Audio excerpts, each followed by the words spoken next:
मैं बहुत हद तक अंकल बिली ग्राहम के सरमन्स में सुनता आया हूं और मैं उनका आदर करता हूं। भले ही आज वो हमारे साथ नहीं है, वो खुदा में सो गए हैं, पर मैं आज भी उनका आदर करता हूं और मैंने उनके जीवन से और उनके वचनों से जो उन्होंने शेयर किए, मैंने बड़ी ब्लेसिंग पाई है। नो डाउट मैंने उनके वचन कभी शेयर नहीं किए हैं, लेकिन मैं अपनी पर्सनल लाइफ में उनसे बहुत ब्लेस्ड हुआ हूं। मैं आज उनका एक वाक्य बता के, एक छोटी सी बात बता के मैं इस वीडियो को यहीं पर समाप्त करूंगा। आज से बहुत साल पहले अंकल बिली ग्राहम, परमेश्वर के महान जन, एक प्लेस पे प्रीचिंग करने के लिए गए थे। स्टेडियम खचाखच भरा हुआ था और परमेश्वर ने उन्हें एक सत्य घटना वहां पर शेयर करने के लिए कही। आई थिंक वो यूएस के चिकागो में गए थे, जहां तक मैं जानता हूं। और जब वो वहां पर गए और वो एक स्टेडियम में प्रीचिंग कर रहे थे, तब वहां पर उन्होंने कुछ प्रीचिंग की। लाखों लोग, पूरा स्टेडियम, फुटबॉल स्टेडियम था, वो पूरा भरा हुआ था। तब परमेश्वर ने उन्हें एक बर्डन दिया कि इस स्टेडियम में 80 से ज्यादा प्रतिशत लोग मुझसे दूर चले गए हैं और अब उनका और मेरा कोई नाता नहीं है। मैं उनके लिए तरस रहा हूं, लेकिन वो अपनी एंटरटेनमेंट में बिजी हैं। जैसे आज की जनरेशन है जो अपने सेल फोन में इतनी बिजी है कि उन्हें पता ही नहीं है कि उनका एक खुदा भी है। तब बिली ग्राहम ने एक सत्य घटना उनके साथ शेयर की। एक लड़का था जो यूएस में ही रहता था। उस लड़के ने 18 साल की उम्र में ही ड्रग्स और बहुत सारे नशे करना शुरू कर दिए थे।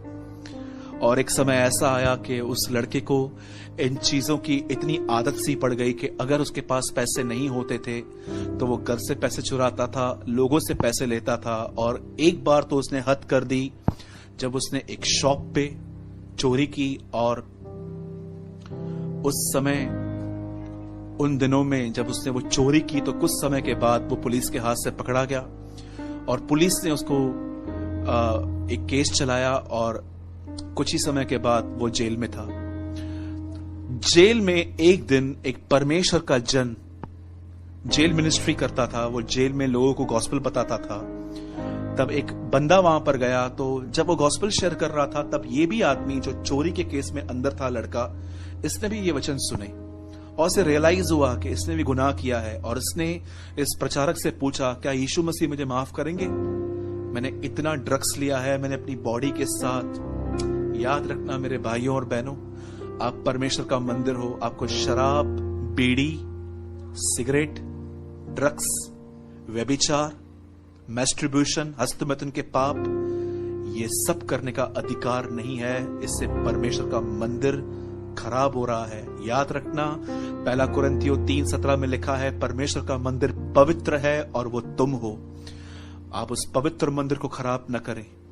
मेरे भाइयों और बहनों, जब उस भाई ने ये वचन सुने उस प्रचारक के मुंह से, तब उस भाई ने अपनी जिंदगी खुदा को दी और उसने अपने घर में 2 महीना, जब उसकी सजा पूरी होने पर थी, तब उसने अपने घर में एक लेटर लिखा अपने माँ बाप को कि मैं वापस आना चाहता हूं, क्या आप मुझे अपने घर में आने देंगे? क्योंकि उसकी फैमिली उससे इतना डिस्टर्ब हो गई थी कि जेल में आने से पहले वो 15-20 दिन पहले वो घर से निकल चुका था। तब इसने अपना मन फिराया जेल में, प्रचारक को सुन के, वचन को सुन के, और अब से अपने घर में एक लेटर लिखा और उसने उसका रिप्लाई मांगा, पर कोई रिप्लाई नहीं आया। जब इसकी सजा में सिर्फ 15 दिन बाकी थे, तब उसने एक और लेटर अपने घर में लिखा कि मैं सच में सुधर गया हूं, मैं वापस आना चाहता हूं, क्या आप मुझे ग्रहण करेंगे? कोई जवाब नहीं आया। और उसने अपने, जब उसकी सजा के सिर्फ 2 दिन बाकी थे, तब उसे एक और लेटर लिखा और इसमें इसने कुछ चेंजेस की। इसमें उसने लिखा कि मैंने यीशु को ग्रहण किया है, मैं वापस आना चाहता हूं, मैं घर की तरफ आऊंगा और अगर दरवाजे के बाहर एक पीला झंडा, येलो फ्लैग लगा हुआ रहेगा, तो मैं समझ जाऊंगा कि आप मेरा वेलकम कर रहे हो। अगर ये फ्लैग नहीं लगा होगा तो मैं वापस चला जाऊंगा, मैं फिर कभी नहीं आऊंगा। जिस दिन वो जेल से रिहा हुआ, उसने अपना ब्लेजर पहना, कोट पहना, उसकी दाढ़ी थी बहुत, उसने शेव करवाई, और जब वो अपने घर की तरफ रवाना ही हो रहा था तब उसके मन में एक ही चीज चल रही थी, येलो फ्लैग। क्या येलो फ्लैग लगा होगा? आप जानते हैं, जब वो अपने घर की तरफ जा ही रहा था, जहां से उसके घर के सड़क की शुरुआत होती थी रास्ते की, उसके घर से लेके उसके दरवाजे तक पीले झंडे लगे हुए थे। उसका वेलकम हुआ। अंकल बिली ग्राम ने यह प्रचार करने के बाद उस स्टेडियम में कहा, तुम में से जितने भी लोग अपने आप को गुनहगार मानते हैं, आज तुम सबके लिए स्वर्ग में पीले झंडे हैं। Come back to Lord Jesus Christ. आ जाओ तुम उसके पास वापस, वो तुम्हें ग्रहण करेगा। आज जितने भी लोग मुझे देख रहे हैं, मैं आपको कहना चाहता हूं, हर व्यक्ति के लिए पीला झंडा है स्वर्ग में। आज लौट आइए। वो आपसे प्रेम करता है। वो चाहता है कि आपके गुनाह मिटाए जाएं, उसके लहू में धोए जाएं और आप एक नई शुरुआत करो। मेरे भाइयों बहनों, खुदा आपसे प्यार करता है।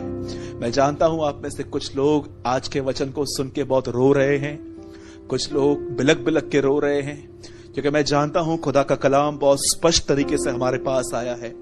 मेरे भाइयों और बहनों, यदि आज आपको लग रहा है कि परमेश्वर आज आपसे बात कर रहा है, आइए अपने घुटनों पर आइए रीसरेंडर करें अपनी लाइफ को। आइए एक बार फिर से अपनी जिंदगी दें। अगर आप पलंग पे बैठे हैं तो नीचे उतर आइए घुटनों पर आए और खुदावन से एक बार फिर से अपनी जिंदगी दें। Oh thank you Jesus, thank you Lord. शुक्र करते हैं प्रभु आज के वचन के लिए, उस महान अभिषेक के लिए। प्रभु, मैं इस कमरे में आपकी उपस्थिति महसूस कर रहा हूं। धन्यवाद, आप हमारे बीच में हैं, क्योंकि कलाम में लिखा है, जहां 2 या 3 आपके नाम में रहेंगे, आप वहां रहोगे।